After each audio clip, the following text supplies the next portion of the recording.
Welcome you all in the next video tutorial of pharmaceutical jurisprudence. So dear all, in this video we are going to cover a simple topic of pharmaceutical legislation. So after watching this video you will be able to know about the some historical background of important pharmaceutical legislation in India.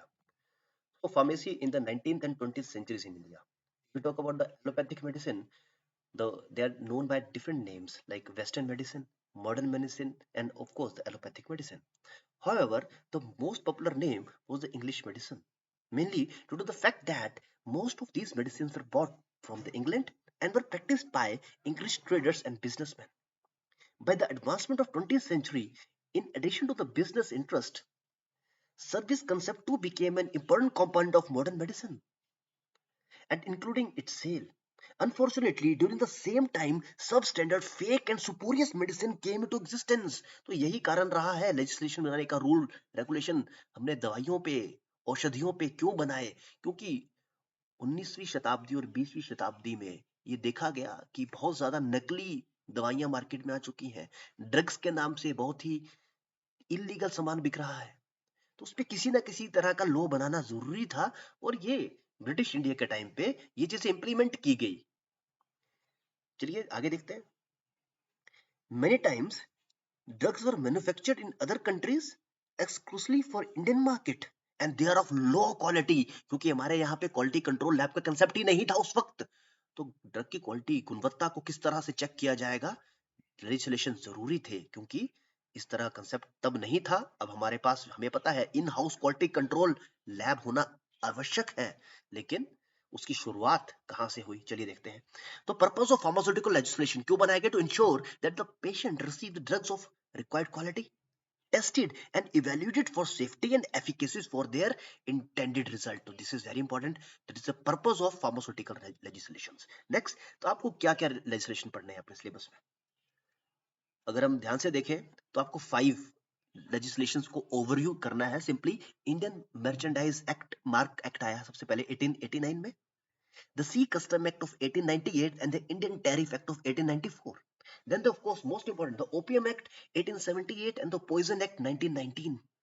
अगर हम बात करें Indian merchandise mark act of 1889 तो this was concerned with the misbranding of goods in general and the punishment for such offences अगर कोई मिसब्रांडिंग करता है किसी भी सामान की गुड्स की तो उस वक्त 1889 के वक्त ब्रिटिश इंडिया में the Indian merchandise mark act आया जिससे शुरुआत हुई लेजिस्लेशंस पे जो आगे चल के फार्मेसी में इंप्लीमेंट हुए ड्रग्स पे भी इंप्लीमेंट हुए सी कस्टम्स एक्ट और इंडियन टैरिफ एक्ट 1894 क्या थे these both act are provided for the and they provide for the levy of custom duty on the goods including the drugs medicine chemicals and the foods imported to India or exported from India तो यहां से शुरुआत हो चुकी थी जब हमने custom duty लगाना स्टार्ट किया ड्रग्स और मेडिसिन पे चाहे वो सामान हम निर्यात कर रहे हैं या आयात कर रहे हैं अगर हम ओपीएम एक्ट की बात करें तो opium act regulated the cultivation of opium of opi and the manufacture possession transport and export and import and also the sale of opium Poison Act 1919 is very important. It simply regulated the import, possession and the sale of poison. So I think this is clear. Next point.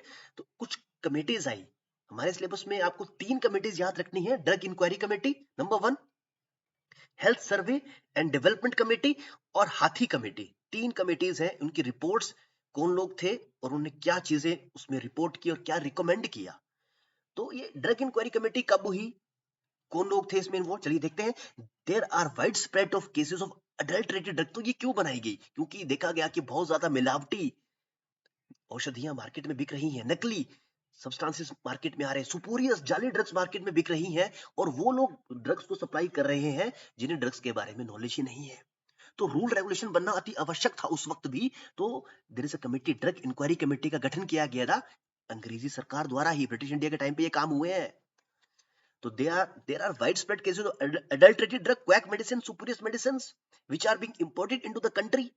So the Viceroy appointed a committee on 11th August 1930 under the chairmanship of father of pharmacology, that is Colonel R.N. Chopra, father of Indian pharmacology, Ram Nath Chopra. And this committee is also known as the Viceroy Committee, R.N. Committee, and the Drug Inquiry Committee, and it's published its report in 1931. और क्या क्या subjects थे क्या करना था इस committee को क्या कार्य किए गए क्या करना चाहिए था उस वक्त और क्या उन्होंने अपना उद्देश्य पूरे किया चलिए देखते हैं inquire the extent to which drugs of impure quality or defective strength are being imported, manufactured and sold in India। इस चीज का पता लगाना था, इंक्वायरी करना था कि भारत में उस वक्त कितनी दवाइयां डिफेक्टिव हैं, इम्प्योर घटिया क्वालिटी की हैं, जो बन रही हैं, इंपोर्ट की गई हैं और जो इंडिया में बेची जा रही हैं। उसके अलावा रिकमेंड स्टेप्स फॉर कंट्रोलिंग, उसको बिल्कुल कमेटी रिकमेंड भी करेगी कि किस तरह से हम इसको कंट्रोल कर सकते हैं। Recommending the steps for controlling the import, manufacture and sale in the public interest, जनहित में वो चीजें रिकमेंडेशन किया गया है इस कमेटी द्वारा। अब आगे देखेंगे कि इस कमेटी ने क्या रिकमेंड किया। नेक्स्ट, इंक्वायरी करना किसमें, into the necessity of legislation to restrict the possession of pharmacy to the qualified person. यहां पर रजिस्टर्ड फार्मासिस्ट की बात हो रही है।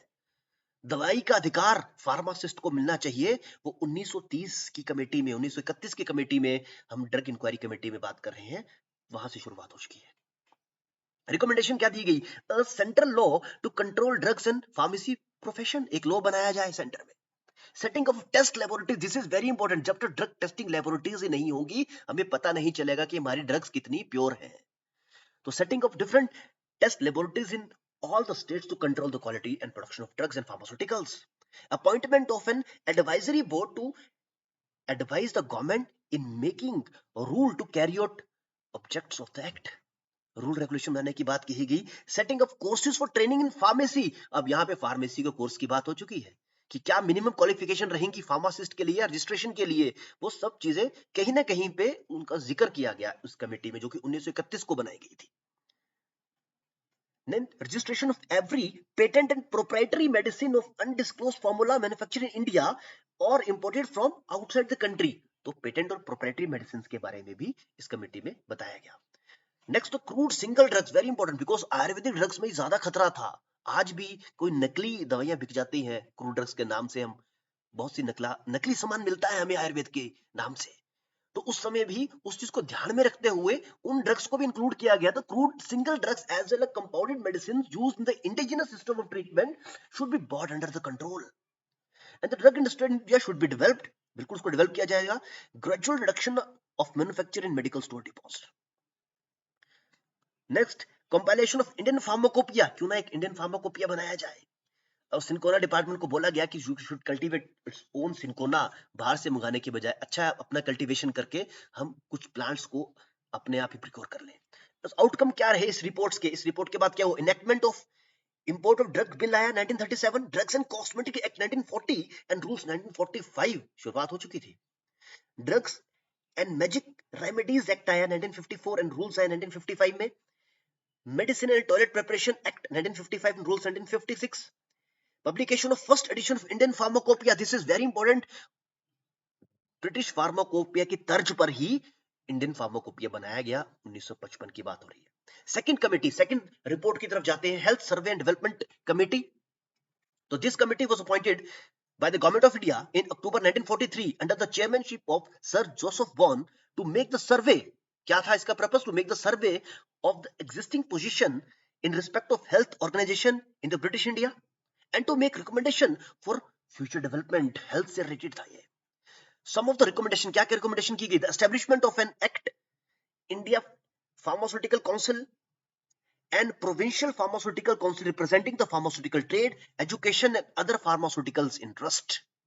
enactment of legislation designed to protect the public from incompetence to safeguard the interest of the qualified pharmacist। तो यहां पर qualified pharmacist के इंटरेस्ट को सेफगार्ड करने की बात भी कही गई health survey and development committee द्वारा।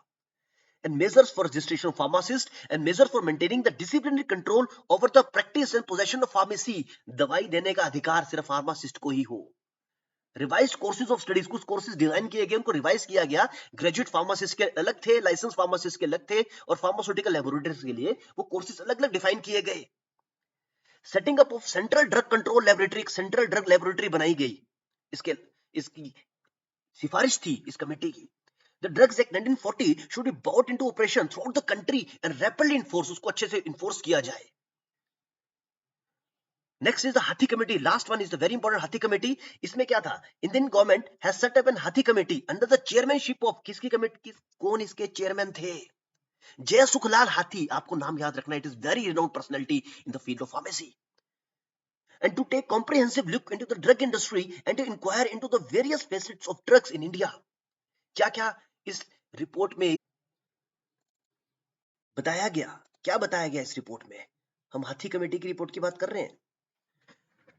तो the report of this committee covered all the aspects of ranging from the license, price control, import and role of foreign sector and quality control की बात की। It encouraged the development of the indigenous industries. It also further controlled price of large number of drugs in the interest of consumer.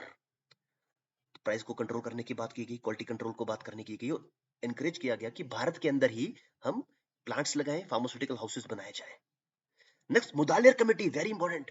In June 1959, the government of India appointed the Health Survey and the Planning Committee under the chairmanship of Dr. A. Lakshman Swamy Mudaliar, the very renowned personality of pharmacy profession. And based on his recommendation, drugs prepared according to the indigenous system of medicine were brought within the preview of Drugs and Cosmetic Act 1940. तो पहली बार Mudaliar commission की सिफारिश से ही जितनी भी drugs indigenous system के तहत बनती थी उनको ड्रग्स एंड कॉस्मेटिक एक्ट 1940 के प्रीव्यू में अंदर लाया गया। तो this is very important recommendation of Mudaliar committee. तो I hope this is clear. तो एक बार रिकॉल कर लेते हैं हमने क्या पढ़ा। सबसे पहले फार्मास्यूटिकल लेजिस्लेशन की बात पढ़नी है आपने। हमने हिस्टोरिकल बैकग्राउंड कवर कर लिया कि किस तरह से हमने देखा कि 19 और 20 सेंचुरीज में अडल्ट्रेटेड सुपोरियस ड्रग्स मार्केट में आ चुकी थी और ब्रिटिश इंडिया ने कुछ मेजर्स लिए, कुछ एक्ट्स बनाए उनको कंट्रोल करने के। पर्पस क्या था? रिक्वायर्ड क्वालिटी के ड्रग मिले, टेस्टेड हो, ड्रग में प्रॉपर टेस्टिंग होके ही वो मार्केट में आए और उसकी सेफ्टी और एफिकेसी प्रॉपर हो, क्योंकि वो इंटरनली यूज के लिए हमने करना है, ह्यूमन यूज के लिए है, तो ड्रग में प्रॉपर तरीके से उसको बना होना जरूरी है। कुछ एक्ट्स आपको याद रखने हैं। Indian merchandise act, mark act that is 1889, sea customs 1898, Indian tariff act 1894, opium act और पॉइजन एक्ट भी आपको रिकॉल करना है।